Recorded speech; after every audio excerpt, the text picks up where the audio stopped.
Good afternoon, everyone. My name is Derek Pratt, and I'm the museum educator here at the Erie Canal Museum. If you're watching on Zoom, hi, say hello in the chat, maybe where you're watching from. Thanks for choosing to join us today. The impact of the Erie Canal was immense, especially economically, with thousands of tons of goods moving along its waters. One such good was cheese. And an important innovation that we will learn about today is an excellent example of the transforming effects of the Erie Canal on the past, present, and future. Today's lecture is part of our Erie Eats, the Erie Canal Foodways Project, in which we look at the many ways the history of food, its creation, transportation, and consumption has intersected with that of the Erie Canal. Just upstairs, we have a full Erie Eats exhibit that I hope you'll visit following today's program. And for those of you on Zoom, a virtual version is available on our website. We'll drop a link in the comments. Also, this is our last full week, I believe. We're approaching that of Erie Eats being up, so get there while you still can. Anyway, the Erie Eats project is funded in part through the generous support of the Erie Canalway National Heritage Corridor and the William G. Pomeroy Foundation. Through this program and the rest of our lunchtime lectures, our goal is to help our audience appreciate the varied and oftentimes messy stories of the Canal Corridor and our state, as well as the important role the Erie Canal plays in our present and future. Now, before I hand this over to Patrick, I'd like to tell you quickly about a couple of programs we have coming up. You can find details about all our programs on our website at eriecanalmuseum.org/events. Next month, as our final Erie Eats themed lunchtime lecture of the year, I don't know about this presenter, a guy named Derek Pratt, our educator, will be presenting Talking Turkey, just in time for Thanksgiving on November 18th at noon. That talk will look at all the stories we can uncover from examining just one artifact, a receipt for a single turkey in the 1850s. Then on December 3rd, we will close out our Erie Eats project with a bang, hosting the best-selling author of the books Salt and Oysters, Mark Kurlansky, for an evening webinar discussing his books and the history of those two products on the Erie Canal. That will be at 7 p.m. Finally, I'd like to highlight the fact that our ever-popular holiday tradition, the Gingerbread Gallery, will be back again this year, opening to the public on November 19th and running into January. And now, on to the main event. Patrick Reynolds, Director of Public Programs at the Oneida County History Center, is going to discuss Jesse Williams and the history of modern cheese making that began in the 19th century Canal Corridor. Williams founded the first cheese factory in America at Highland Mills, north of Rome, and was heralded by John H. Kraft, that Kraft of Kraft Foods, to have exemplified the spirit which made the dairy industry the largest agricultural industry in America. Patrick is a graduate of the Cooperstown program in museum studies, and he has worked in museums throughout the United States, including Hanford Mills, Berks County Historic Society, Rome Historical Society, and the Henry Ford Museum of American Innovation. So here we go, Patrick.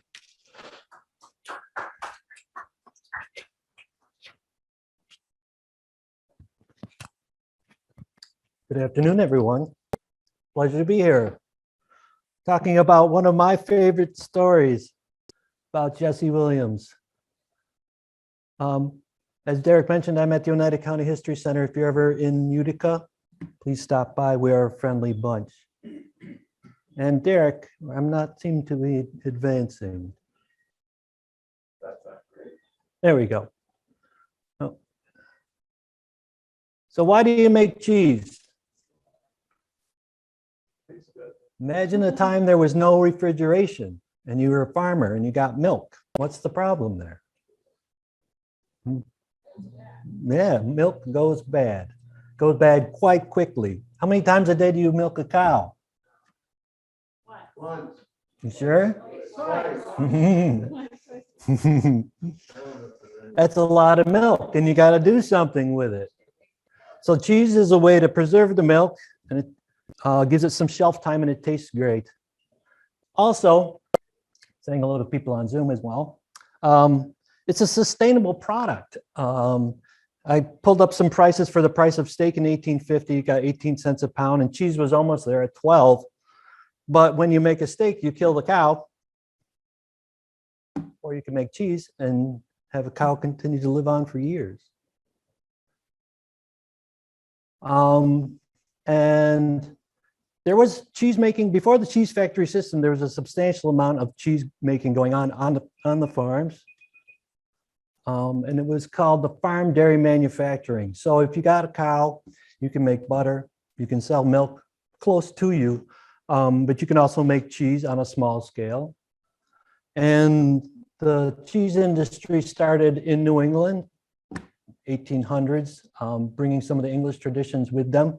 And as we'll see, it migrated west with the canal, migrated west for some other reasons as well. So what's that red thing? All right, I put that in for us here. This had a substantial impact on helping people move west and move cheese as well. As you can see, here we are, got my years, this is 1850. And the map, the dark area is the map of the cheese making industry in New York. Not factories yet, these are farms.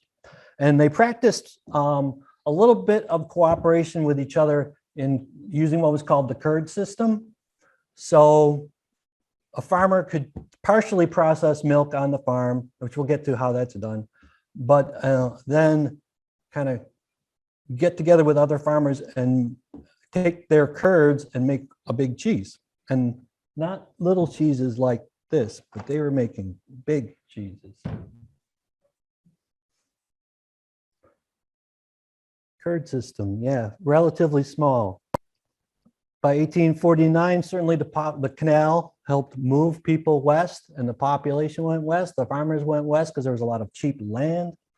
Much of New England was farmed out and expensive land, so they went west seeking better opportunities.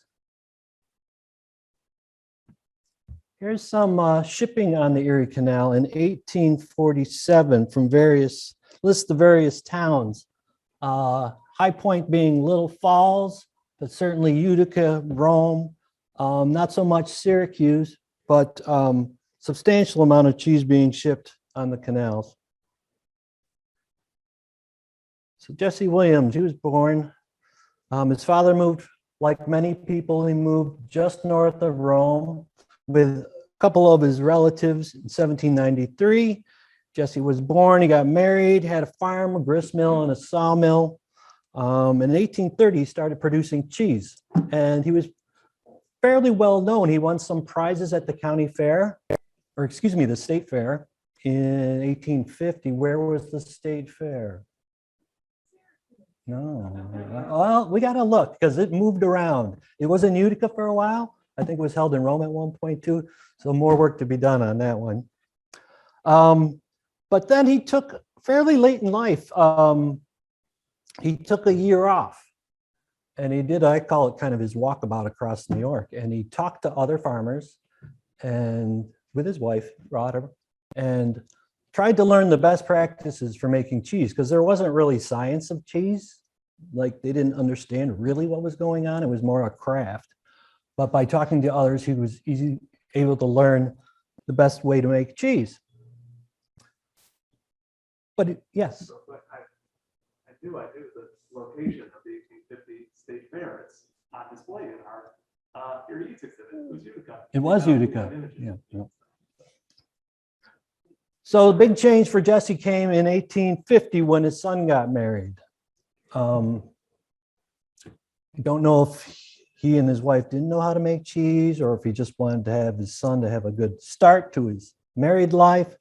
But that year, when he was negotiating to sell his cheese to a cheese merchant in Rome, he was pushing to have the guy buy his son's cheese. And the merchant said, "I'll only buy it if you guarantee the quality, because you, Jesse, are the man. You're the best cheesemaker that we know of. And if you can guarantee his cheese, I'll buy all your cheese and all your son's cheese." So he did. This is a graphic of a fairly small farm operation. On the right is a cheese vat. which is essentially a double boiler. On the left is a steam boiler, which makes the heat, and hot water or steam would be circulated around the milk to bring it up to temperature to make cheese. I'm not going to get into it a lot, but there was actually a big industry in making cheese apparatus. Syracuse, Utica, all these little devices that you see were developed to make cheese, right? Many of them were being manufactured here. So Jesse started to scale up. He took his milk and combined it with his son's, and they got bigger and bigger. These aren't graphics of his shop, but it's sort of illustrative of the scale that he was trying to strive for. And in agriculture, scale is everything. If you can scale up, you get more efficient. So getting bigger and bigger is often better. So he went from having 40 cows to having 300 cows, to having 200 cows. Eventually, he had 500 cows that he was using from all over, just north of Rome. And it became known as associated dairying. So the farmers would concentrate on growing the cows and making the milk, and the cheesemaker would concentrate on making the cheese. And his specialty was that, and we'll get into it a little bit more, but he located his cheese factory at the site of a beautiful artesian well that provided hundreds and hundreds of gallons to cool the milk overnight. So he could get a delivery in the evening, cool it down, and in the morning he'd get another delivery, combine the two, raise up the temperature and start working with it. So this is the location. It's going to be sort of hard for you to tell. I was giving this talk in Rome, so I'm sort of concentrated it. But north of Rome, just below Delta Dam, is this pond, and it's where the cheese factory is today. And just conveniently located, the yellow stripe is another canal. Goes from Rome to the Northlands. It's the Black River Canal. He was literally across the street from the Black River Canal. So anything he made just went kind of out the door and down the hill into the boats. And this is what his cheese factory looked like. This is an early engraving from Harper's Weekly. And I can tell you what some of the buildings are. The make house is where the cheese was made. And this is where the deliveries would get, sent. Then he had two aging houses because cheese has to age to get the proper flavor. He had two of them. The winter aging house was up on the hill, but the summer aging one, interestingly, was located right on the water. And I'm thinking he put it there to get a little bit of cooling from being close to the water. And they even had the toes of the building were actually in the water. There is nothing left of these structures. Across the street from the current cheese factory in Rome, you can find the pond. And the nice thing about it, it's never been built upon. And when I walked, with permission, I was walking around, you can kind of feel like stuff in the ground. So there's potential to do some archaeology or some exploring with professional guidance on the site to see what we can learn. This is an actual photograph of the make house and the summer storage shed. Had its own dedicated road. And so how does this work? Either usually the farmers would deliver their cheese to the farmer. And I tried to find the source for this quote. So you're a farmer and you probably had to drive, a couple miles to the cheese factory. And there's an old quote that said, the milk's been tainted if you find fish in it. What does that make you think of? Could you dilute your milk on the way to the factory and maybe get paid more? Yes, you could, but they got onto that scheme and they began to measure, you got paid based on the cream fat content. So they got wise to that and it wasn't widely practiced. Here is milk being delivered into the side of the factory. These containers were huge, containing probably 200 gallons of milk at least. They actually had a little crane that would help get off the ladder. And I found one. This is up near Constableville. There's an interesting group called Flywheels and Pulleys that have steam engines and saws and tractors and stuff like that. Well, they have a barn full of really interesting agricultural stuff. And one of the things they have is this winch with one of these cheese delivery barrels. It's a rare survivor, very rare survivor. Here it is going into the factory where it is weighed. And you can see the man on the left has his, that's the getting the specific gravity of the milk so we can tell how much cream is in it. And then the funnel leads it into the vats. This is a small vat.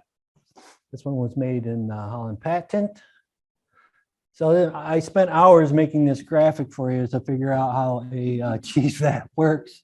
As I mentioned earlier, basically it's a hot water surrounding a double boiler. Warms up the milk.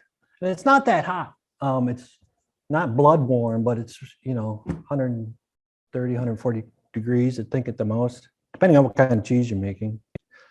And then you add rennet. Rennet's what makes it curdle. You ever see like leave milk out in the fridge, it curdles by itself? Well, you can speed it up using, the original rennet was from the stomach of a young cow. But there was also a natural rennet made from thistles, I believe it is. And you would heat it up and the curds and whey would separate, right? Which is, if you don't, not familiar, think of cottage cheese. So there's the solids and then there's a little bit of liquid. Well, there's a lot more liquid that you dispose of. And in Jesse's case, all the extra whey went to his pigs because he was known to have lots of very good pigs out back. And you can see the size of the vats or the scale of the vats. This isn't Jesse's factory, but this was one right down the street north of Rome that had the best illustrations that we got. And just to give you a sense of a small cheese factory operation, we can look at some of the processes that are going on. The man on the right is using a rake to separate the curds and the whey and allowing it to drain.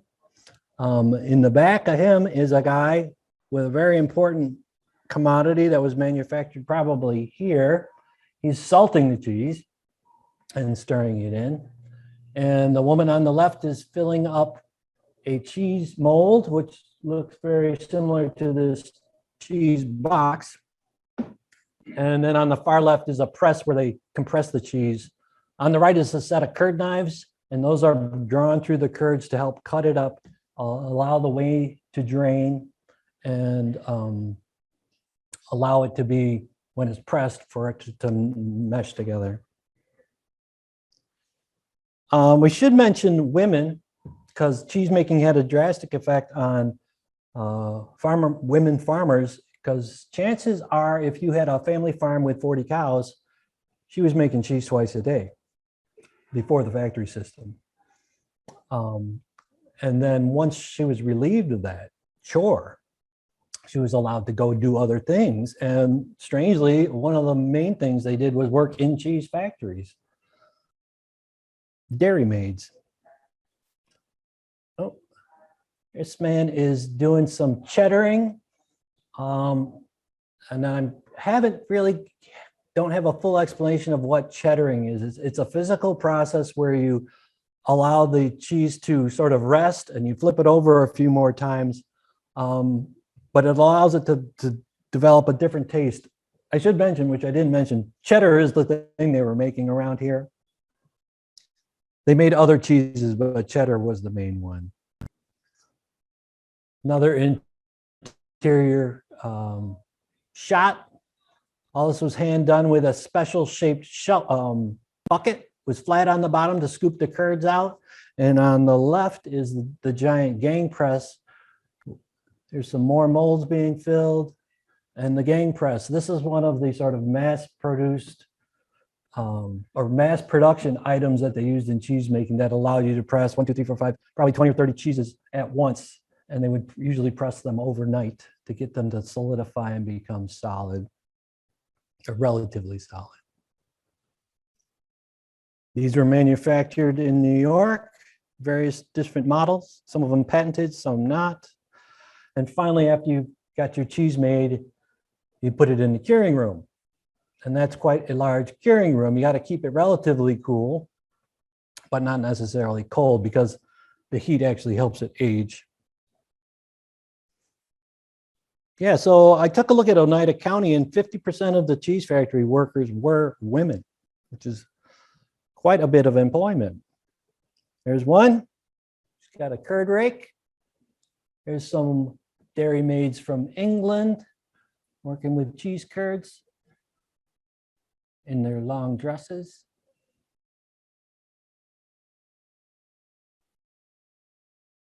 So Jesse produced 100,000 pounds his first year. And he became well known for sharing his knowledge. Other cheesemakers would come and talk to him. How do you do this? How do you do that? What are you doing? And he would share his knowledge. He was known for it. It's covered up by a little Zoom toolbar, but we should give him credit for the idea of mass production, because this is before Henry Ford and all that other stuff got involved. This guy was really doing large scale mass production of cheese. 100,000 pounds is nothing to sneeze at. And so slowly his idea spread. And I got a little chart here of the spread of the cheese factories after the civil, right around the Civil War is when it really ramps up. 1864, the New York State Cheese Manufacturers Association was formed. They had a meeting at the courthouse in Rome. 69 factories, and was really a refreshing thing is that they just wanted to help each other. They wanted to share ideas to make better cheese. How are we going to sell it? There was problems with the supply chain, which we'll get to. How do you sell it efficiently? And then the idea, as I said earlier, the science of making cheese was starting to come about. People with microscopes and seeing the lactobacillus bacteria. So looking just at Oneida County cheese production, Jesse died in 1864, but that didn't stop the growth of cheese, and it just kept going. Where did the cheese go?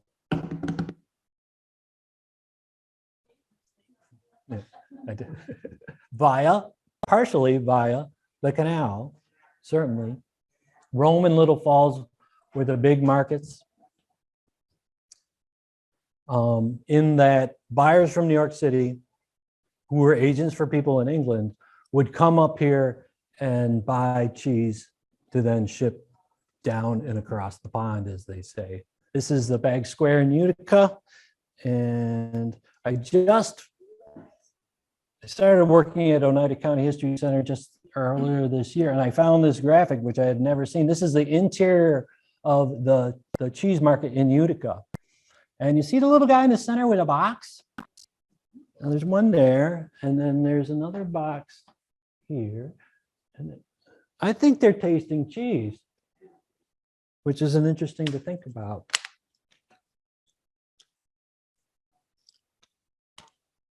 I love that guy's checkered suit. Here's the outdoor market at Little Falls. It eventually boasted the largest cheese market in the United States for a while. They just had their cheese festival. Anybody go? No, I didn't get to go. And these are the buyers in New York City, and they got a chalkboard up there with the day's prices and things like that.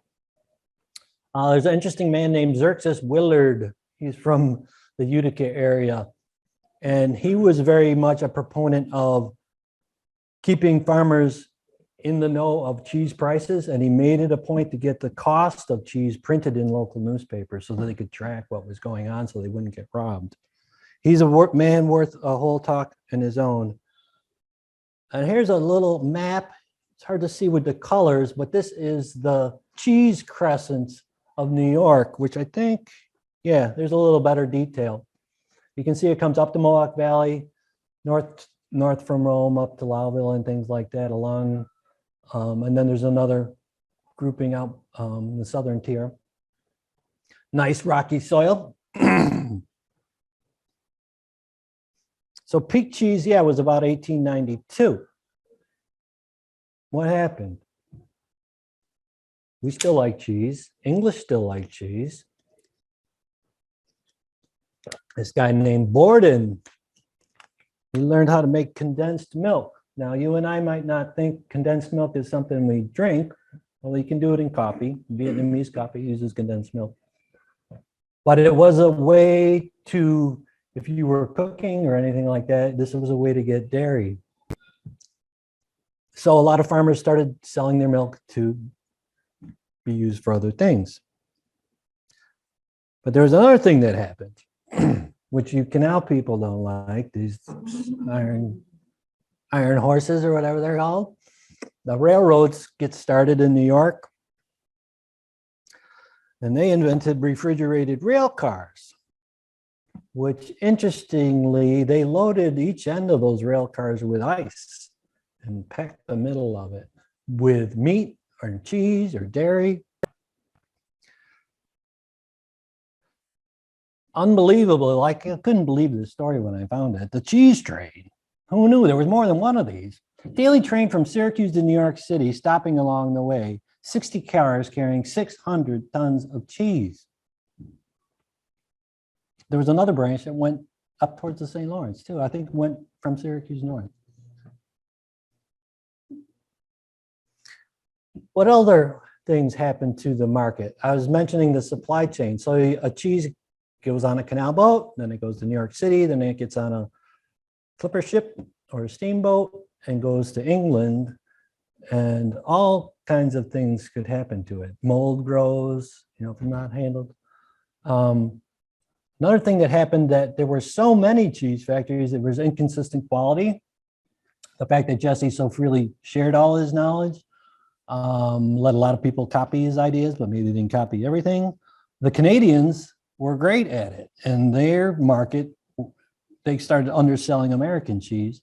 And part of it is that because of the quantities, we lost the prestige of the New York State cheddar cheese in England. Another thing that happened, no free lunch. So it used to be very common that at lunchtime, you could walk to a tavern across the street from your factory or whatever, and they would provide, you'd buy a beer, but you'd get free lunch consisting mostly of cheese, but a little bit of bread. And in 1896, the temperance laws stopped that. And I think that's kind of still in place. It is said that 1/6 of the cheese consumed in New York was actually eaten in saloons. So this had a huge impact.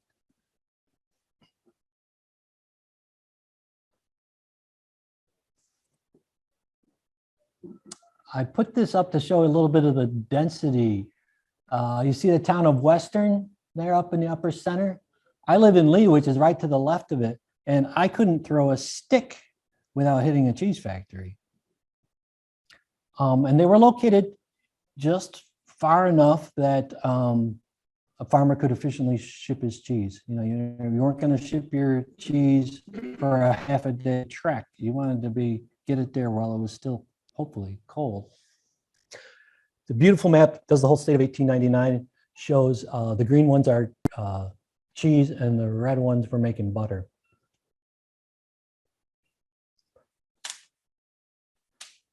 But yeah. Why were certain towns make butter and other towns seem to focus on cheese on that map? I don't know. I don't know.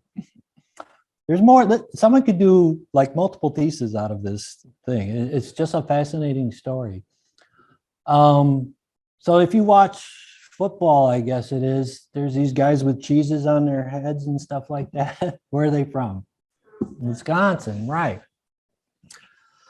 Why is the cheese moving out to Wisconsin? Well, there's a lot of open land that's cheap. And the farmers in New York were shipping milk either to make condensed milk or to the great sucking sound of all the starving babies in New York City that wanted to drink fresh milk because it was possible because of the trains to a great degree. Oops. And as it moved west, the cheese factories in New York declined. Here it is in 1948, which is just a small shadow of what it once was. Here's a dippage of Oneida County from its peak in the 1890s of over 12 million pounds of cheese down to like nothing in 1975. Interestingly, I don't know if I have a slide. In New York, the shift in the later years, they started making Limburger cheese. I think it was quick and easy. It's not really related to like a German migration in that time period, but in the later years, they're making a lot of Limburger cheese. There's one county fair, Vienna or Verona. The Fireman's Field Days. They still serve a Limburger cheese sandwich.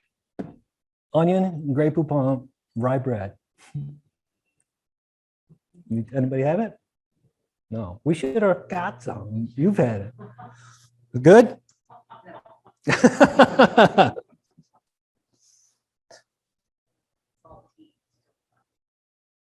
So here we are in 1950, and today that the Wisconsin area is certainly a large producer of cheese. New York has, have you been to Lowville? And the great cream cheese festival that they have once a year? That's where they make Philadelphia cream cheese. The name isn't from Philadelphia, Pennsylvania. It's Philadelphia, New York. It is where they made this soft cheese. Great cheese store up there. So yeah, there's the decline in, they're also making cottage cheese here in Oneida County. So where does the milk go today?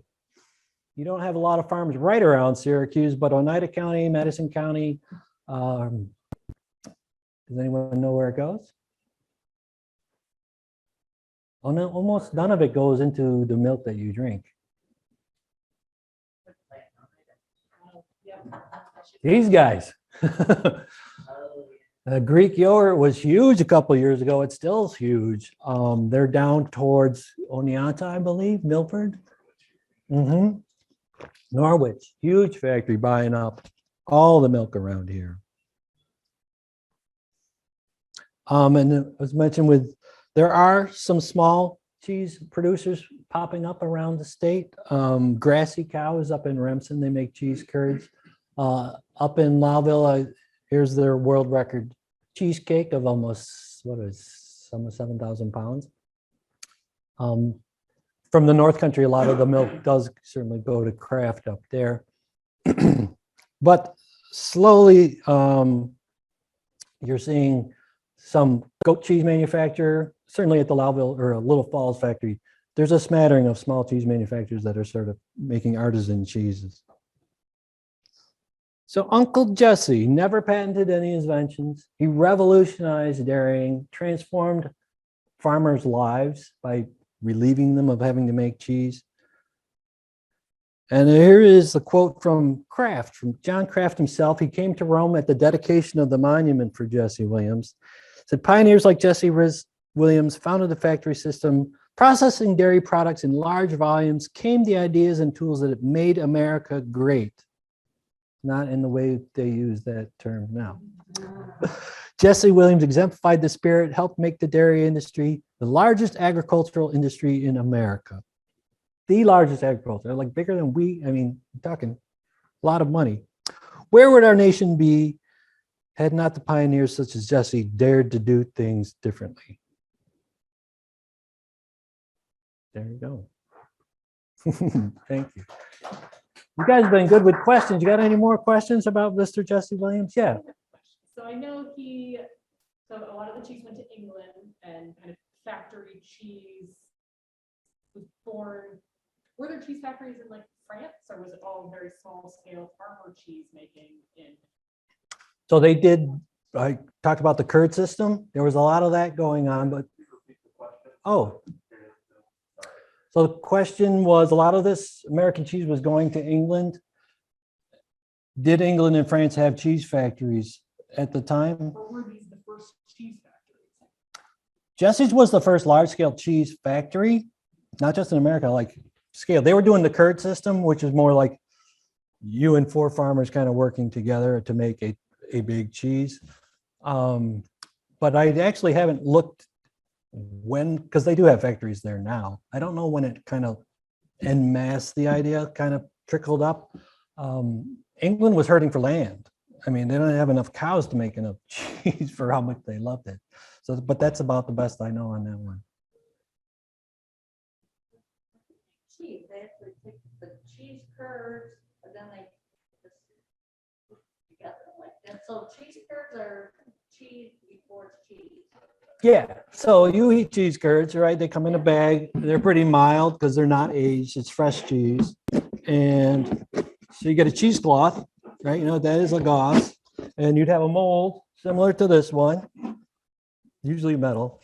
You put the cheesecloth in, put the curds in, then load this into the press. And it makes the curds knit together, is what it's called. And squeeze it overnight, and then it's strong enough to be taken out of the mold and put on a shelf. They were frequently spread with oil or butter on the outside of the cheese to keep it from drying. They would have to turn it in its lifetime. They wipe off the mold that was starting to grow, because that does happen. Doesn't make it bad, it just doesn't look good. So there's another tool, which is a cheese tester, and I didn't have one in my graphic, but as the cheese aged, the cheesemakers or the buyers would actually sample it. And it was they would cut a plug into the side of the cheese and pull it out and take a look at it, sniff it and eat it. And you could judge whether the cheese was ready to be sold. Variety of flavors or only one type of cheese? The big industry in New York was cheddar, because that's what England wanted to buy. Various sharpnesses or? Sharpness is generally based on age. Yeah. I bought a 15-year-old cheddar. It's quite removed from the creamy cheddar. It gets, the crystals is the calcium hooking together. Yeah. Flavor crystals. Basically, all cheese starts out as the curd, and it's pressed to get any, like if you bought Swiss cheese or something, it would still be curds to start with. Yep. Except maybe the real soft ones. But you do have to make, no, I take that back, because you have to put in the rennet to get it to separate the curds and whey. So yeah, they all start as some sort of curd. Some are softer than others.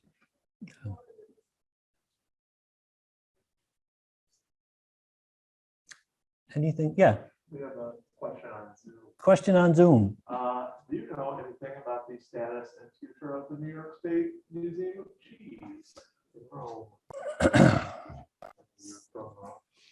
So my mother was the curator of the New York State Museum of Cheese in Rome. She worked at the Erie Canal Village when it was a going concern in Rome. The city of Rome, for many years, well, it was city run, then it was private run, and then they sort of sold it off. Is essentially what they did. Most recently, it's been neglected very bad. But most recently, I saw in the paper the people at the Rome Historical Society actually have got permission to go to the village and look at the artifacts and look at the collections. I don't have any details on what their plan is. I know that the cheese factory exhibits were still there, several years ago. They have a huge cheese vat that made a world record cheese, but the status of its direction or what the city, I really don't know. It's sad, but it's actually a real cheese factory building from Verona, the Weeks and Mary. Yes. You said the words really big cheese, which made me think about the really big cheese that went to the White House. Yes. And visited Andrew Jackson. Yeah. Is that Jesse Holly's cheese? I know of that big cheese, but I don't know the whole story, because there were multiple big cheeses. Yeah. There was a huge one they sent to the New York State Fair in Syracuse that was like not as big as this room, but bigger than a car. And there was the one that went to the White House. It wasn't Jesse Williams's. Yeah, it wasn't. I think he was dead by the time that story came about. Anything else?